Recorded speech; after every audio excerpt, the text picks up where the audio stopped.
Salut tout le monde, très urgent et très bonne nouvelle. Mes chers amis, les nouvelles d'aujourd'hui sont très bonnes. La première nouvelle, mes chers amis, les déplacés de la ville de Kidal sont des retours incroyables. Nous remercions le gouverneur patriote, le général El Hadj Kamou.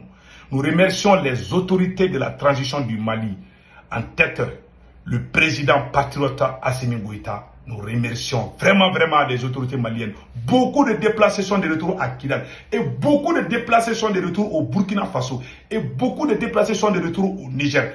Cela veut dire que le Sahel, vraiment la sécurisation du Sahel, vraiment porte du succès aujourd'hui. Il y a des grandes révélations. Le président patriote, général Tiani, a fait une révélation que je vais vous montrer tout de suite.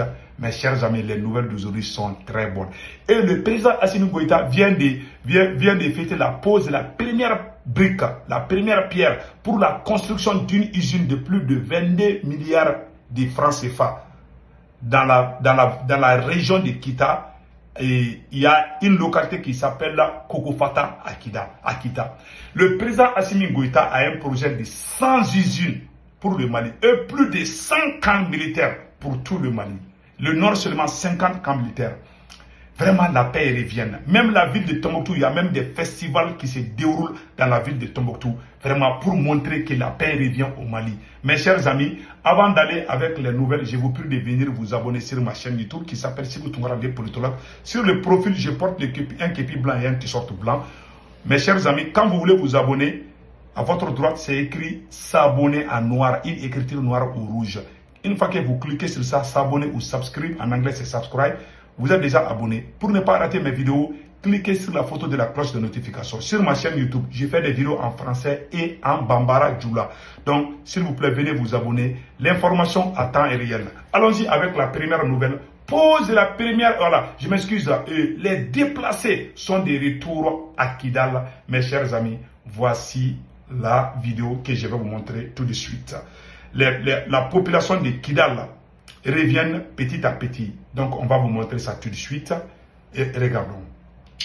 Les familles déplacées regagnent Kidal petit à petit. Le nouveau gouverneur a reçu un premier groupe. Ces familles se réjouissent d'avoir enfin retrouvé leur terre natale. Le reportage de Ménoro Fofana, Sidé El-Medi Ag Al-Baka et Tayeb Adjaouiakoye. Bienvenue chez vous.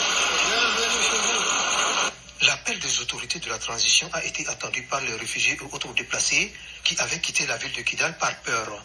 Certaines familles sont retournées chez elles. C'est avec honneur, dignité et fierté qu'elles sont accueillies par le gouverneur de la région. Voilà. Amoudem Ak Ikamas et Lila Ouellet Toujani nous racontent. Vous avez les enfants, tout ça c'est des déplacés. Et puis c'est des Touaregs. Moi je vous ai dit, là, on nous remercie Assimi Goïta. Le gouverneur est un Touareg. Il a appelé, dit, mes frères et sœurs, je suis un Touareg, un général de l'armée malienne. Venez, vous êtes chez vous à Kidal. Ceux qui ne sont pas des terroristes vont venir, mais les terroristes ne vont pas venir. En tout cas, regardons les restes. RFI ne va jamais montrer cette image. France 24 ne va jamais montrer.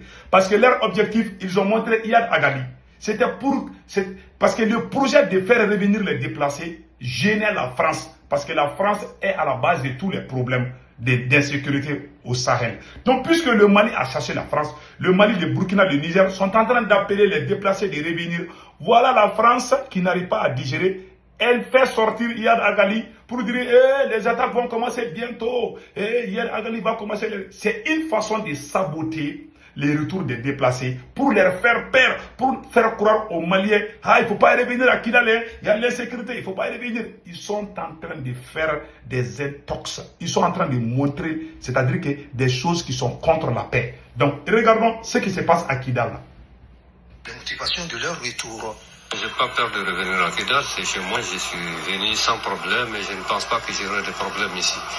Sauf les accidents que Dieu prévoit. Tout dépendra de la manière dont la gestion se fera au nouveau. Vous voyez tous ces enfants-là n'étaient même pas chez eux. Cette petite fille, ces petits garçons, ils étaient... Vous avez vu, le Mali, le Burkina, le Niger doivent porter plainte contre la France. Vous voyez ces enfants, ils ont été obligés de fuir leur propre terre natale à cause de cette France. Écoutons. De la sécurité. Sinon, les populations sont aux alentours et elles sont même pressées de rentrer. Quand ils vont voir que les gens rentrent, ils sortent librement et ils vont venir. La sécurité essaye aussi de nous aider pour que les gens n'aient pas peur de rentrer en ville. Je suis très heureuse de revenir chez moi, retrouver ma maison et surtout la paix du cœur. Ce que je souhaite, c'est le retour de la paix. Le gouverneur de la région s'estime heureux d'accueillir ses compatriotes, un signe annonciateur d'un lendemain meilleur dans la 8e région administrative du Mali. Bienvenue aux familles qui sont revenues chez eux à Kidal. Je les rassure. Ouais, le gouverneur patriote. Là, un Touareg patriote. Ça dit, le Mali a montré l'exemple du monde entier qu'on n'est pas contre les Touaregs. C'est un Touareg qui est gouverneur de Kidal.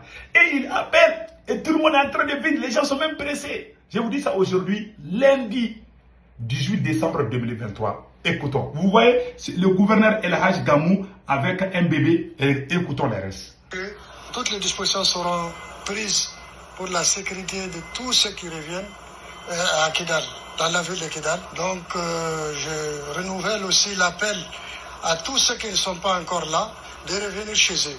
Le retour de cette première vague de familles déplacées réconforte le gouverneur de Kidal dans sa mission de cohésion et de vivre ensemble. Et cela, conformément aux orientations des autorités de la transition au plus haut niveau. Nous remercions vraiment. La journée internationale des migrants sera célébrée demain, lundi 18 décembre. Mobilité humaine et changement climatique est le thème retenu pour cette édition. Voilà. Une occasion de sensibiliser pour la protection des migrants. On en sait plus avec. Donc, mes chers amis, vous avez vu ça là? Donc, vraiment, le Mali, ça va très bien. Les gens sont de retour au Mali. Et le président du Niger aussi, après, je vais vous montrer ça. C'est pour vous dire que la France nous a montré Iyad Agali. La France, à travers ses médias mensonges, comme on appelle là, a publié des choses. C'est-à-dire qu'ils ont montré Iyad Agali pour que les gens refusent de revenir à Kidal et dans les autres localités du Mali. Et en plus, puisque AES, Alliance des États du Sahel, et les 3 pays sont en train de travailler ensemble pour que les déplacés puissent revenir. Pour que ces projets soient sabotés, on nous fait croire qu'Iyad Agali est là, il a la force, il va commencer à faire des attaques comme ça. Les gens qui veulent revenir là vont refuser. Donc, Iyad Agali est là. Vous voyez la politique de la France. Vraiment, ces gens sont des vrais criminels. Ça, je vous dis ça aujourd'hui. Regardons ce que le général Tchiani aussi a dit. Ça, c'est vraiment... Ça m'a donné des larmes aux yeux. Le général Tchiani confirme que les déplacés nigériens vont retourner. Vous allez voir tout de suite. Je vous montre. Voilà, écoutons. Normalisation progressive de la situation sécuritaire. Écoutons. À titre illustratif, je peux mentionner le retour des communautés déplacées dans leur village, la réouverture de près de 200 écoles restées fermées pendant plus de 2 ans du fait de l'insécurité dans la région de Tillabéri, la sécurisation du corridor de ravitaillement en produits alimentaires et pharmaceutiques, bonne nouvelle, et la reprise des activités socio-économiques dans plusieurs régions au grand bonheur des populations. Voilà. C'est le lieu ici de louer l'engagement, l'abnégation et le professionnalisme de nos forces de défense et de sécurité qui ont permis ces succès éclatants. Yes. Je tiens donc à rendre un... Vous voyez, plus de 200 écoles étaient fermées. Le général Tchiani a pu rouvrir ces écoles. Les déplacés, les gens qui ont fui le Niger sont de retour encore. Les gens qui ont fui le Burkina sont en train de retourner. Les gens qui ont fui le Mali sont en train de retourner. Voilà pourquoi la France va mal dormir ce soir. Ils ont montré Iyad Agali, c'était pour nous faire peur encore. Ces gens sont des vrais vampires, des criminels sanguinaires. Vraiment, c'est la honte.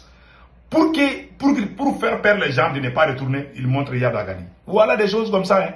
Donc maintenant, le général Tchiani a tout dit. Et ce qui m'a beaucoup plu chez le général Tchiani, voilà l'allocution qu'il fait sur le Mali, le Niger et le Burkina. Écoutons. La création de l'Alliance des États du Sahel est assurément l'aboutissement de cette démarche dont l'objectif est de faire du Sahel un espace de paix et de prospérité. C'est tout.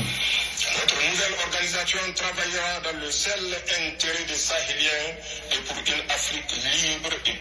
Notre organisation, AES, Alliance des États du Sahel, a été créée pour l'intérêt des Africains. Ce n'est pas comme la CEDEAO qui travaille pour l'intérêt de la France, mais l'AES travaille pour le bien-être de la population du Sahel. Merci le général Tchani. Complexé. Je fais mention spéciale Voilà. à nos frères du Burkina Faso et du Mali, Voilà. qui ont toujours été à nos côtés dans le combat contre les forces du mal. Voilà. La matérialisation de cette lutte commune à travers la création de l'Alliance des États du Sahel prouve à suffisance que l'idée d'intégration chère à nos dévanciers n'était pas un simple rêve pieux. Aujourd'hui, avec mes frères Ibrahim Traoré, Voilà. Assimi Goïta, nous sommes déterminés à écrire l'histoire d'une Afrique libre où les Africains vivront une vraie indépendance. Dieu merci. Le général a tout dit. J'ai eu la larme aussi. Le général Tchani dit que lui, général Tchani, et le président burkinabé, Ibrahim Traoré, le président malien, Assimi Goïta, vont travailler ensemble. Vont tout faire pour que l'Afrique soit libre et indépendante. Mes chers compatriotes, au plan national, le changement de régime opéré par...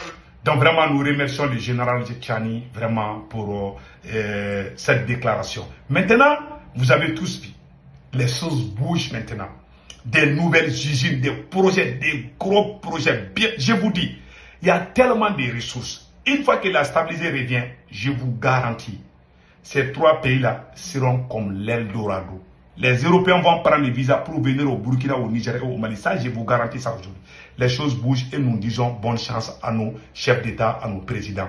Donc, nous allons partir au Mali, à Kokofata. Le président Assimi Goïta fait la pose de la première brique, la première pierre pour la construction d'une usine qui va employer plus de 1200 personnes. Je vous dis ça, hein.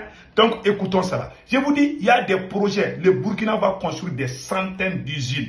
Le Niger va construire des centaines d'usines, des centaines de camps au Burkina Faso, des centaines de camps au Niger et des centaines de camps au Mali. Ces pays seront tellement bien organisés que vous n'allez pas. Et regardons ce qui se passe au Mali aussi. Le coton à Kokofata dans la région de Kita, l'infrastructure va coûter plus de 22 milliards de francs CFA avec un délai d'exécution de 18 mois. Et c'est le Premier ministre d'État, ministre de l'administration territoriale et de la décentralisation, porte-parole du gouvernement, qui a présidé aujourd'hui la cérémonie au nom du président de la transition. Le reportage de nos envoyés spéciaux de Koufana Traoré et Adama Kamara incessamment. Un vrai ouf de soulagement donc pour les acteurs de la filière coton et les populations de la région de Kita. Cette usine va créer plus de 250 emplois permanents et plus de 1000 emplois saisonniers. Voilà. Donc, vous avez vu, plus de 1200 emplois. Donc, vraiment, nous disons chapeau. Et bonne chance à nos trois présidents. Qu'Allah le Tout-Puissant les protège. Et nous conseillons les présidents du Mali, du Burkina Faso et du Niger de tout faire pour se méfier des déplacements. Restez dans vos palais et évitez les déplacements. Parce que ce que vous êtes en train de faire, vous êtes en train vraiment de mettre, c'est-à-dire que la politique occidentale en danger. Donc vraiment, vous avez la bénédiction de la population et de nos ancêtres. Qu'Allah vous protège contre les vampires de la France et ses amis. N'oubliez pas de vous abonner sur ma chaîne YouTube qui s'appelle Sekou Tounkara, les politologues, où je porte un képi blanc qui sort blanc sur le profil. Si vous voulez vous abonner sur ma chaîne YouTube, à votre droite, c'est écrit s'abonner ou subscribe, ou en anglais subscribe, en tout noir ou rouge, ça dépend des téléphones. Une fois que vous cliquez sur ça, vous êtes déjà abonné. Pour ne pas rater des vidéos, cliquez sur la photo de la cloche de notification. Vraiment, sur ma chaîne YouTube, j'ai fait des vidéos en français et en djoula. Mes chers amis, je vous prie de venir vous abonner sur ma chaîne YouTube. Passez un excellent week-end. Ciao, ciao.